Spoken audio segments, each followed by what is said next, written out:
దేవదూతల పరిచర్యను పొందగలుగుతున్నావా? పొందలేవు. ఎందుకని?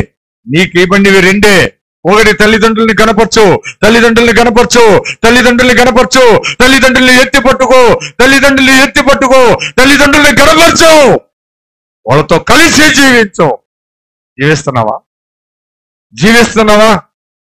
ఏమనుకుంటున్నావు? ఏదో కొంచెం చిన్న చిన్న పనులు చేసి సర్దుకుంటున్నావు స్నేహితుడా. భార్యను ప్రేమించమన్నాడు. భార్యను ప్రేమిస్తున్నావా? ఈ రెండే కదా నీకు చెప్పింది గట్టిగా. నీకు చెప్పింది ఏంటి? నా కుమారి, నీ స్వజనాన్ని, నీ తండ్రింటిని మర్చిపో. నీ రాజు వస్తున్నాడు, నీ భర్త వస్తున్నాడు. గుమ్మములు ఎత్తుడి, గుమ్మములు ఎత్తుడి, ఎత్తుగా పైకి. అంటే మనసును విశాలపరచుకో, మనసును విశాలపరచుకో, పూర్తిగా విశాలపరచుకొని నీ మనసంతటిలో నీ భర్తనే ఉంచు, నీ భర్తనే ఉంచు.